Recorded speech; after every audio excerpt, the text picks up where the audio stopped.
කවුරුද? ඉතින් ගොඩක් ආදරෙන් ඔයාලා මගේ channel එකට පිළිගන්නවා. ඉතින් ඒ වගේම තමා අලුතෙන් යාළුවෝ ගොඩක් මගේ channel එකට එකතු වෙලා ඉන්නවා. එයාලවත් ගොඩක් ආදරෙන් මගේ channel එකට මම පිළිගන්නවා. අද පාන්දරේ ඉඳලා ගොඩක් අයෙන් වහිනවා. ඉතින් මම මේ වහින දවස් වලට තමා ගොඩක්ම කැමතියි. මම දැන් තමා බ්‍රෙක්ෆාස්ට් එක ගන්න හදන්නේ. ඉතින් එක්සෑම් එකෙන් පස්සේ පොඩි නිවාඩුවක් හම්බුන නිසා මම ටිකක් දවල් වෙනකන් නිදා ගන්නවා. මම කාලේ ඉවර වෙනකොටම වගේ ඔන්න ඉතින් මට gift එකක් හම්බුණා. මේ gift එක නම් මගෙන් මටම හම්බෙන gift එකක්. ඉතින් මම ring light එකක් order කරා දරාසිකින්. ඉතින් ඒක තමයි මේ. අපි බලමු open කරලා. මම තරාසිකින් ඔඩර් කරපු දෙවෙනි රින් ලයිට් එක තමයි මේ. ඉතින් පළවෙනි රින් ලයිට් එක අපේ මල්ලි අතින් කැඩිලා ඒක දැන් අයින් කරලා තියෙන්නේ. ඉතින් දෙවෙනියට ගත්ත මේ රින් ලයිට් එකත් එක්ක එයාලා මට ෆෝන් හෝල්ඩර්ස් දෙක ගානේ වැඩියෙන් එවලා තියෙනවා.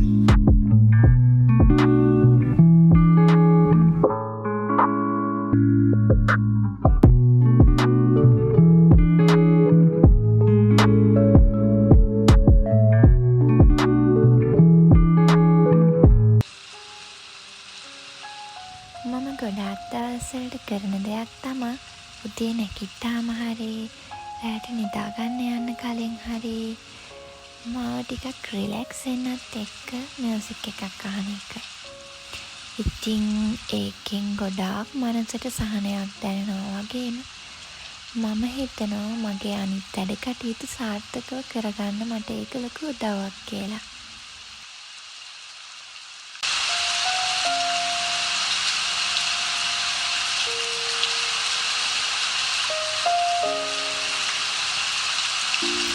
ඉතින් අද මේ වැස්ස දවසේ කම්මැලිකම යන්නත් එක්ක මට හිතුණා මම කාමරේ අස් කරන්න ඕනේ කියලා.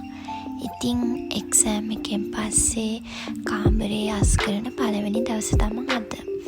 ඉතින් එක්සෑම් කාලේ මම හොස්ටල් එකේ හිටපු නිසා මම ගෙදර ආවේ නෑ. ඉතින් කාමරේ ගොඩක් හැඩි වෙලා තමයි තිබුණේ. ඉතින් මට හිතුණා අද කාමරේ වෙනසක් කරන්න ඕනේ කියලා. පාඩම් කරන්න ආස හිතෙන විදියට මගේ රූම් එක හදා ගන්න ඕනේ කියලා. ඉගෙන ගන්න ළමයෙකුට වගේම ඕනෑම කෙනෙක්ට මානසික සෞඛ්‍යයට තමන්ගේ අවට වටපිටාව බලපානවා. ඉතින් තමන් ඉන්න තමන්ගේ ගෙදර, තමන්ගේ කාමරය පිරිසිදුවට පිළිවෙලකට තියාගන්න එක ගොඩාක් වටිනවා.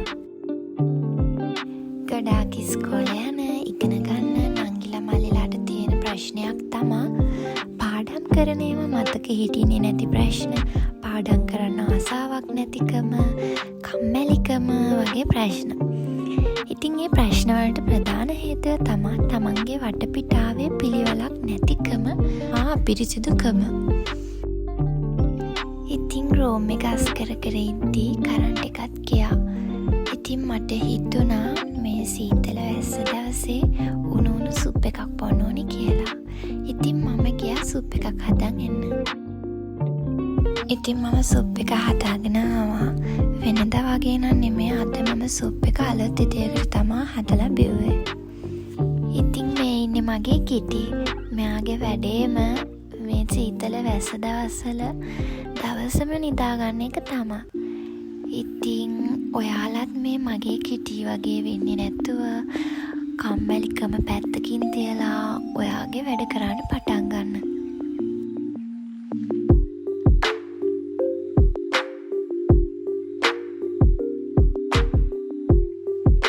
ඔන්න ඉතින් ආයෙමත් මම රූම් එකට ඇවිල්ලා මම නවත්තලා දාලා ගිහපු වැඩේ පටන් ගත්තා. මගේ රූම් එක නම් ඔන්න මම අස් කරලා ඉවරයි. ඉතින් මම මගේ රූම් එකට අලුත් වෙනසක් කරා වලට පේනවා ඇති.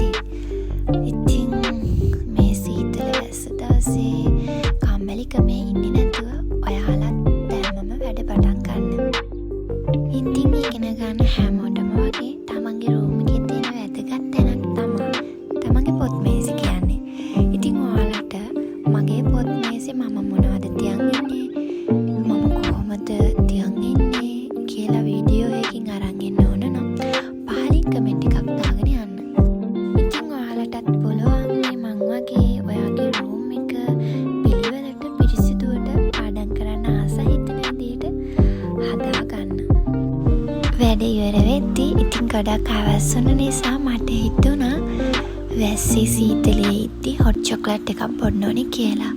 ඉතින් මං ආවා හොට් චොක්ලට් එකක් හදන්න. අද මම හොට් චොක්ලට් එකට බ්‍රෙෂ් මිල්ක් නම් දාන්නේ නෑ.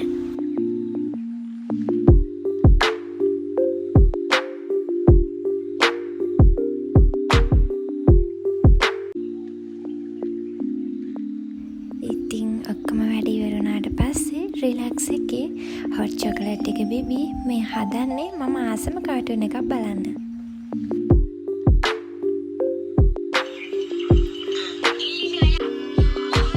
ඉතින් මම එහෙනම් ගිහින් එන්නම්. තවත් වීඩියෝ එකකින් ඔයාලා හම්බෙනකන් හැමෝම පරිස්සමින් ඉන්න. ඔයා මගේ වීඩියෝ එකට කැමති නම් ලයික් කරන්න, ඒ වගේම තමයි කමෙන්ට් කරන්න. මාව සබ්ස්ක්‍රයිබ් කරලා තියාගන්න.